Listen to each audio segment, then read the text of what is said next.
2022 has kind of been a bit of a rough year for me. Things have been really disappointing for me this year, half of which I will admit I can blame myself for because I bit off a lot more than I could chew half the time. And I'm hoping that I could grow from here on out because if I've learned anything this year, good things come to those who wait. But if there's anything I could give to 2022 is that it's been one hell of a year for gaming. This has been one of my favorite years for gaming in a long time. I've lost interest in the whole gaming industry back in 2018 and I'm starting to regain my interest again. There's a lot of games that I'm ready to discuss, so let's get this list started. These are the top 5 best and worst games of 2022.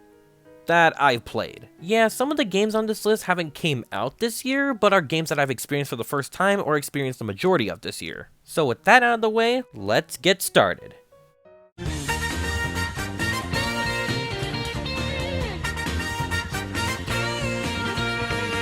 Clear blue skies and warm summer days. Number 5. Worst. Adventure Time. Pirates of the Enchiridion. As someone who was into Adventure Time in its prime days, I was really excited to see that there was video games for the series. This and regular show just had so much potential for video games, and guess what? Most of them aren't considered good. So I tried out Pirates of Enchiridion this year, and it was fine. Yeah, I thought the game was decent, but there are a few major problems I do have with the game. The battle system is sadly pretty bare bones for an RPG. It doesn't really bring any major gameplay mechanics to the table. Thus, it doesn't really stand out compared to other licensed games or any RPGs for that matter. I would complain about it being repetitive over time, but hey, I play Pokemon, so. Speaking of Pokemon, this game has a lot of technical problems. The game will sometimes freeze while you're sailing or even crash at some points. Oh yeah, I forgot to mention that this takes a lot of inspiration from Legend of Zelda: The Wind Waker, combined with some RPG elements during battles. And you know, the writing and exploration in the game is definitely the best part of the game. I only wish that it was just less linear so we could explore more areas. Though the writing on the other hand has a lot of charm that the original series has, with all the original voice cast intact. I'd say the writing really shines with the interrogation segments, which are basically little Timmy's QuickTime events. These really show off the personality between Jake, Finn, and the character that they're interrogating, seeing how the personalities clash one another. These were honestly good fun. So overall, Pirates of the Enchiridion is okay. It could be a bit better with its optimization. Okay, a lot better. And the overall gameplay could have been a lot more fleshed out, especially with the overworlds. But the gameplay itself isn't bad, and the writing is actually really good. Which is why this is the best licensed shovelware game that I played this year. Number 4. Worst. Hello, kitty cruisers.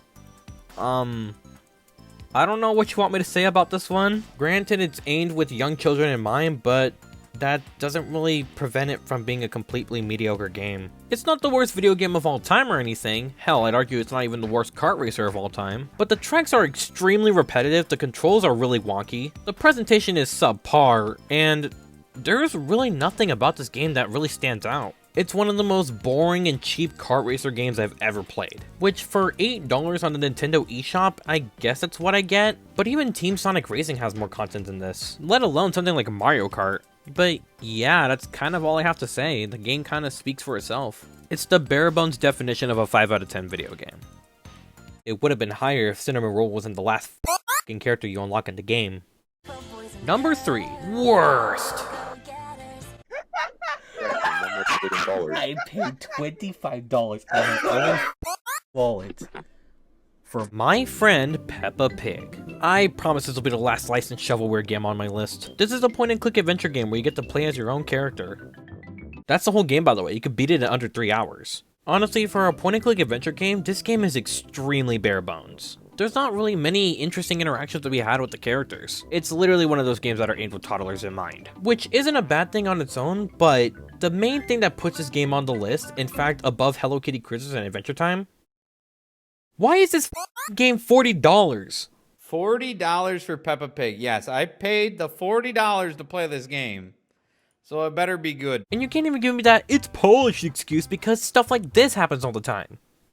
I'm not kidding. When I was streaming this game during the summer, I saw so many visual glitches like this with almost every character. And you're paying $40 for that garbage. That is not worth it. Why would I pay $40 for a somewhat unfinished game that is really boring to play that you could beat in under 3 hours, with the main highlight of the game being a below average custom character designer that plays very similar to the character that is advertised on the box art.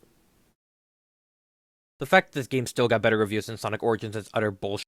Number 2, worst! Sonic Omens. I know this is gonna sound harsh putting a fan game on this list, but if people are gonna compare this to official Sega products, then that's what I'm gonna expect. So anyway, Sonic Omens is an absolute mess of a fan game. It's a mess of a game in general. The writing in this game is so tryhard that it even makes Shadow the Hedgehog blush. I think I get what they were going for.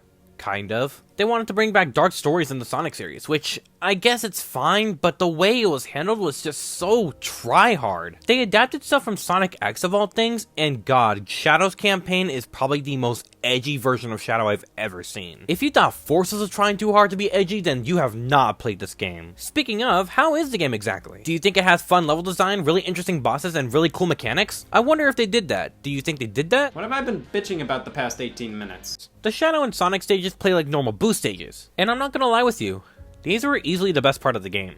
The Sonic portion at least. In the Shadow stages, you have these new Chaos abilities, which sounds cool on paper, but the execution is extremely lackluster. Some of these are absolutely mandatory to use for you to progress through the level, and I don't know, that just kind of breaks the pace of the game. Especially the Chaos Sphere, where you have to stop everything you're doing just to aim for your shot. Same thing goes for the Chaos Dash, this ability sucks. And again, these are mandatory, and sometimes the game won't even tell you when, where, and how to use it. And hey, at least Sonic Omens is true to one thing, and it's if there's ever a playing segment in any Sonic game, it'll be the worst part of the game. Yeah, no, the level design in these stages are absolute trash, and the controls are mediocre at best too. And then we get onto the bosses, which... some of these are so bad they made me rage quit the game. And I know someone's probably gonna say, well that's just a you problem, man, I don't know what to tell you. But here's the thing, it's not that the bosses are hard per se, it's just the fact that they're cheap. You know, it's like at that fake kind of difficulty, where it's not necessarily hard because you don't know how to beat it, and you simply just need to practice the boss. Nope, the majority of these are just bullet hell bosses that you have to hit so many times. And when I mean it's bullet hell, I mean look at this! The Maria boss is when I stopped playing the game because I just realized the bosses in this game just suck. And that's not even to mention the entire controversy surrounding it that everybody and their mother mentioned during August. So no, I'm not going to be going into that. What I am going to say though is that Sonic Omens is a dumpster fire of a fan game. I'd even go as far as to say that this is a disgrace to the fan game community. You see, I don't like including fan games on these kinds of lists, as I don't like comparing fan work to official products. But I gave Omens an exception because this just shined a bad light on the entire fan game community. And the fact that people were going to say that Frontiers is going to suck compared to this game... the fact that this is unironically considered the Morbius of Sonic fan games, you know you've done something bad. But even Omens fails in comparison to the #1 worst game that I played in 2022, which is...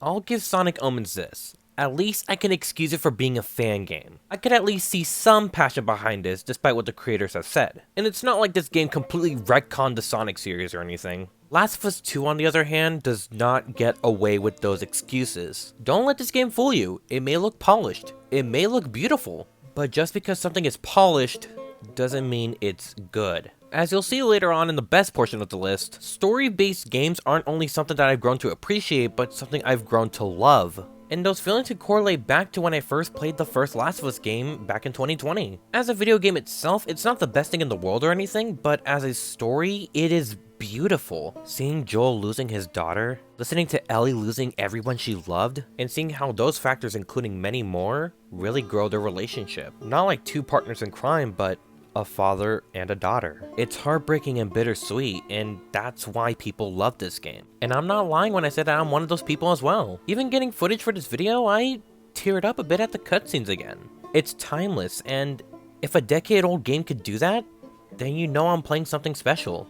So you can not only understand, but feel my utter hatred when I played this game for the first time this year. Like the first game, the gameplay in this one is just nothing special. The presentation is pretty good, but again, nothing special. You gotta remember that The Last of Us is a narrative-driven video game. So just because the gameplay and the presentation is good, that doesn't automatically mean the game itself is good. It just means it's polished. So instead of being a story about surviving the zombie apocalypse and growing a family, this game is about revenge. It's about how revenge is bad, except for Abby, because she's a sweet little angel. Who's Abby, you may ask? Why, she's the second main character of the whole game. This ain't your grandpa's Last of Us, dude. Of course it's not, because the story is actually good in that game. This story, we get to kill Joel off because we gotta drive Ellie's crappy revenge story. We do have to justify her being a bastardized murderer after all. We also gotta justify Abby killing Joel because you've killed an NPC in the first game. If you really want to know why this story is one of the worst narratives any game has ever told, just watch Miss Anthro's Pony's video on it. It has a lot more thought-provoking points than this game ever had. And man, the false advertisement this game had is just despicable. Even Sonic Forces has more honest false advertisement than this piece of shit. They played so hard on this fact that Joel would play an important role in the story only to backstab you and lie to your face. And I've tried so hard to disclose any spoilers in this video, but I need to mention it here. This ending is dog shit. The absolute bottom of the barrel, the lowest of lows you could ever find in any ending to any piece of media. Not only is Ellie so damn close to just achieving her fucking goal, but she backs out at the last second. She murders so many people, innocent or not, just to get to this point, only to back out at the last possible second, killing everyone but Joel's murderer, letting her flee. The literal person who started this whole shit to begin with gets to win in the end. But that's fine. She still has her wife, her possible kid, and everyone she lives with. Oh wait, that doesn't happen? She loses everything? One of her biggest fears in the original game? She loses everything. She can't even play her fucking guitar because Abby bites her fingers off. Yes, that actually happens and it's fucking weird. She can't even do that. Oh, and I forgot to mention this, but The Last of Us is not a multiple ending game. This is the only ending. I am done. Sonic Omens may be terrible, it may be a disgrace to the fan game community, but Last of Us 2 is a disgrace to the art of storytelling. Which is why it is not only the #1 worst game that I played this year, but quite possibly my least favorite game of all time. I don't see how anything could get worse than this. It blows.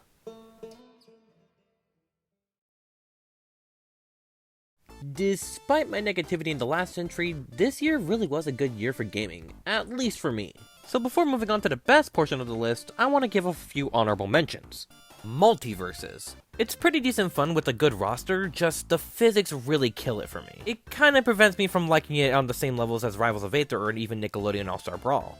Sonic Origins. Honestly, really great remasters, just not the definitive way to play these games if you ask me. Plus, there's been a lot of better things this year. And finally, Zero Escape. 9 hours, 9 persons, 9 doors. Average Kotaro Uchikoshi W, it has a great narrative, but just connected with me the least out of the games I've played from him. Not to mention a lot of the characters in this game are a little hit or miss. Now, I'm sure you're asking, if these lists were expanded upon, like top 6 best and worst games of 2022, where would I put them? Well, Multiverses would be at the number 6 worst, Zero Escape would be at the number 6 best, Sonic Origins would be straight down the middle. Now that all of that's out of the way, let's go see the gaming highlights of 2022.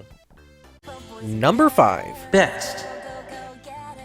Pac-Man World Repack. See, I grew up in a Nintendo household. Yeah, I know, that's really shocking to believe. But then the PS1 Classic got announced, and then I got extremely excited because that means I will get a chance to play Crash Bandicoot, Spyro the Dragon, and Pac-Man World. With my most anticipated being Pac-Man World, considering the fact that I've already been a big fan of Pac-Man since Ghostly Adventures.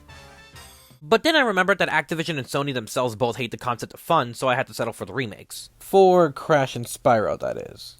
But it looks like my pain and agony was finally answered and put to rest when Pac-Man World Repack was announced. And it's honestly quite a blast. The recreation and the presentation is really good, the level design is great, and the mechanics are actually pretty fun. The controls are also really solid. Sadly, this is definitely the one that I have the least to say about on this list. I will admit that sometimes the levels do drag on a little bit too long, and I'm not the biggest fan of the bosses either, not to mention sometimes the collectibles can be a little bit annoying to get. But note, I said sometimes. But Pac-Man World Repacked is definitely an extremely solid and well-polished 3D platformer that I recommend you check out. Number 4. Best. Kirby and the Forgotten Land. Out of all the Nintendo franchises, Kirby is possibly my favorite, though every game after Triple Deluxe was starting to become more of the same. Which isn't something I necessarily hated about the series, I just wanted to see it branch out more. But my god, when I saw Forgotten Land for the first time, I was stunned. I was blown away. It was only a matter of time, but Kirby finally made the official jump to the third dimension. The ambition from this game alone puts this game at the top in terms of my favorite Kirby games. But something Kirby and the Forgotten Land also did was open up the world and environments, rewarding you for exploration. Just think Super Mario Odyssey if it was more linear, or Sonic Adventure 1 but more open-ended. The level design in this game is fantastic. Again, being rewarded for exploration out of my own curiosity, as well as replayable segments that could be really fun, not to mention little side missions throughout the levels that, again, reward your curiosity.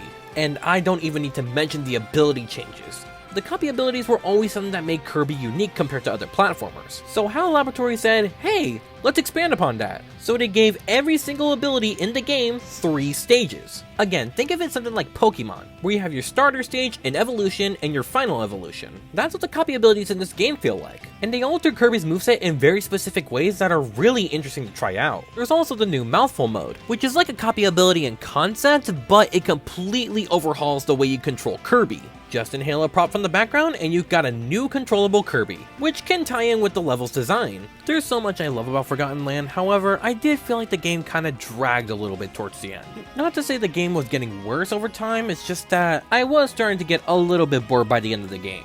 I also thought the bosses weren't really anything to write home about, but again, I feel like that's just me. I overall really enjoyed Forgotten Land, and if this is the direction the Kirby series is heading, I am all for it. I can't wait to see what this little pink ball has in store for us. Number 3. Best. World's End Club.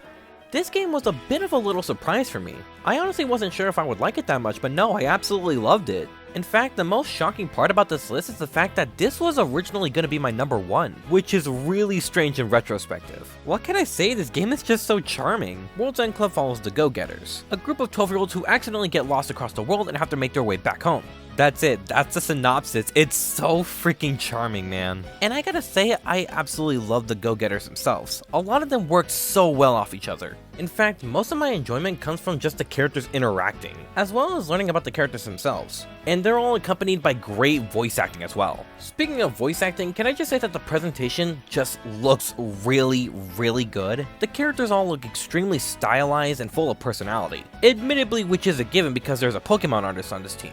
And all this is accompanied by a well-written story by Kotaro Uchikoshi, who you may know from either Zero Escape or AI the Somnium Files. And this admittedly is where my flaws start to kick in. Now don't get me wrong, the story itself is still really good, but when you compare it to Uchikoshi's other works, it comes off as a little bit too basic. Not to mention there are 1 or 2 characters that either get on my nerves or don't leave an impression on me at all. However, the worst part about the game is definitely the platforming segments. They're not terrible, but the physics are pretty wonky, the platforming itself is really bland, and you don't really get rewarded for thinking outside the box. But those flaws aside, I absolutely adore World's End Club. If anything, this is the first game that really got me into visual novels this year. I'll be honest, this is the first of these games that actually got me to tear up a bit. Like the Go-Getters themselves, they may have their flaws, but they're still gonna do what they can to deliver something truly great. Number 2. Best.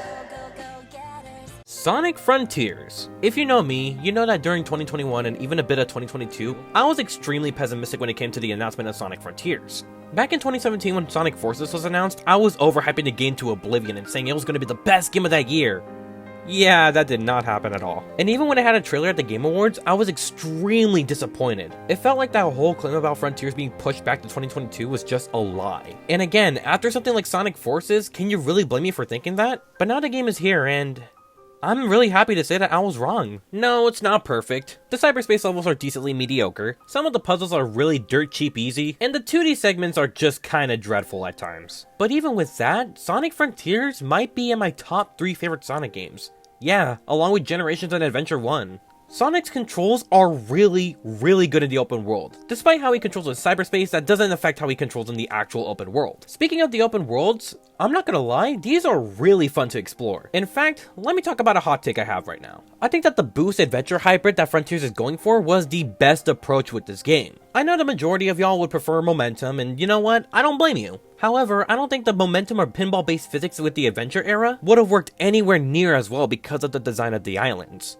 And again, the islands themselves are really fun to explore, not to mention how beautiful they look. I also really like fighting a lot of the enemies with Sonic's new moveset. Despite how repetitive it can get as the game progresses, I really don't mind, as it gives you a lot to experiment with. And god dude, the Titan bosses are absolutely incredible. I was streaming this game for a week straight, and I kid you not, every time I saw a Titan boss, I would lose my shit over it. Some people could argue that they're style over substance, but man, I don't care. These are absolutely fun. The music, the atmosphere, the in-game cutscenes along with the fights, this is what I've been wanting since Sonic Forces, dude, and man, Frontiers really delivered on that department. And this is not even to mention the story. Yeah, it may have a few plot holes and there are a few things that come out short, but either way, I absolutely love the writing for this game, as well as the overarching plot it's going for. In fact, I'm gonna be honest with y'all, this game actually got me to cry. No Sonic game before this brought me any sort of emotion like this one did.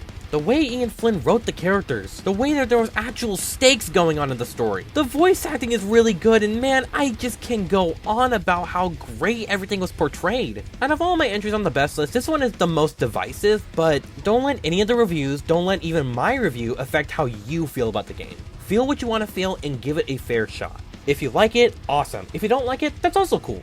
In fact, I wouldn't even blame you for thinking that this was the best game or worst game of this year, because it doesn't take the top spot on either of my lists. So what game does? And coming as almost no surprise to anybody, the #1 best game I played in 2022 is AI The Somnium Files, Nirvana Initiative. I bet half of you guys are genuinely surprised that Frontiers didn't make the top spot. In fact, Frontiers was the hardest one to rank. Sonic Frontiers is a fun game, probably the best game the Sonic series has had in a long time. Probably one of the best Sonic games of all time, period. But notice how I said Sonic games. That's not necessarily a jab at the Sonic franchise. Just a way of saying that the Somnium games might be some of my favorite games of all time. I played both of the Somnium games this year, and picking which one to leave off the list is harder than picking a game of the year. I love both of these games almost equally, but I think the sequel ended up doing something better that I didn't realize was wrong with the original. But I'll get into that. I'm also going to do the best I can to prevent saying any spoilers in this entry, because trust me, Uchikoshi's writing is not only the best part of these games, but they make Frontiers' story look like a rough draft in comparison. Ini takes place 6 months after the first game, while also taking place 6 years after the first game. Look, it makes much more sense in the game itself. And there's a new mass murderer going around, in which this time Date's daughter Mizuki is investigating the case. You also take control of this new character, Ryuki, who has really bad PTSD throughout the story. And that's all I'm gonna say about the synopsis for now, because really, it's much more deeper than that. Like I said, the story is not only the best part of this game, but it's quite possibly one of the best narratives I've seen in any video game. Probably even the best. There's so many twists, turns, and several things you couldn't have expected on your first playthrough. And the best part is that they don't feel forced in the slightest. The story in this game is really that good. And really the only problem I have with the story is just the fact that it's kinda linear, as opposed to the first game where you have multiple routes to take based on what you do in the Somnium, which honestly is more of a preference thing, not an issue. Again, since this is a visual novel, there's not much gameplay, but man, the presentation really does help you immerse into the world more.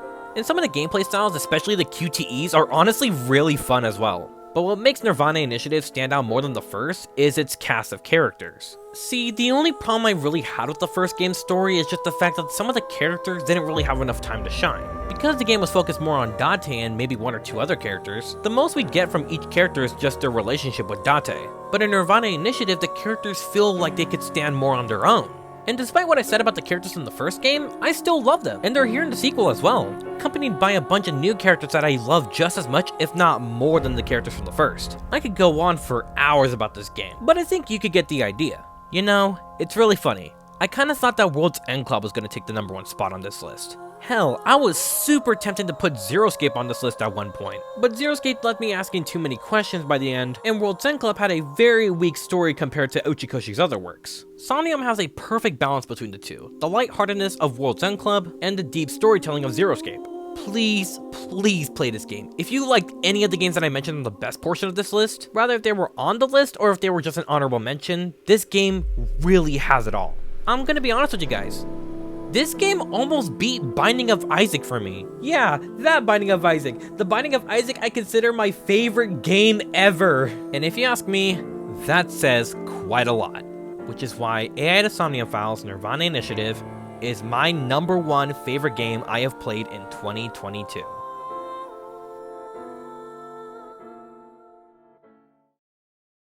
"2022 is one of those years I don't think I'll be looking back very fondly anytime soon. I don't like to bring this up a lot, but the 2020s have not been very kind to me so far. Now that I'm officially an adult, things just kind of feel different to me now. For better and for worse. For worse because I constantly feel like I'm just put on a pedestal that's really thin and easy for me to fall off. Especially this year when it felt like there was just all odds put against me, especially at the tail end of the year. However, I wouldn't say the entire year was bad. As disappointing as VidCon was for me personally, it was at a time where I was starting to become my own person at this point. My friends didn't need to carry all the weight for me, and I'm finally willing to take more risks as a person and as a content creator. I found new interest. I regained some of the lost interest I had before, and to be honest, I've grown to care about myself again. Again, I don't like to mention stuff like this in these types of videos, but in late 2019, I started to hate myself. A lot. Beat myself down because I feel like I wasn't good enough. This was in the reaction/drought era of my channel, where I felt like I wasn't making enough content to provide for people to stay around. And it didn't make things better when I was just labeled as a reaction channel by many other people. I never really wanted to be seen that way. I always wanted to make content and make others happy, whether or not if they liked my content or not. I guess this is all to say is that while 2022 was a bad year, awful year in fact, I can't just completely gloss over some of the great stuff that happened this year. My mental health isn't necessarily the greatest, but I've done all I can and I'm still continuing to do all I can to help improve it. There have been people who have left my side and I have snapped at a few people, and I do apologize for that. But I really thank you for being a part of my life anyways. Rather if you're still here or you left my side, I'm just appreciated that you were in my life at all. And the family who watch my videos, thank you so much for all your support. It really means a lot to me, honestly. Not only does it allow me to be more productive, but it allows me to be more open to other people, sharing my interests and having other people share their interests with me. So really, from the bottom of my heart, thank you to anybody watching right now. Rather if you're watching it on the day it premieres or any other day. Rather or not if you're subscribed and became a Super Hat fan already, or you're someone who left my channel years ago. Or maybe you're just someone in between who is subscribed and just doesn't watch my content that much anymore. Rather or not if you're in the group of those I listed, I still thank you. And I really mean it when I say keep on being happy. Have a great day.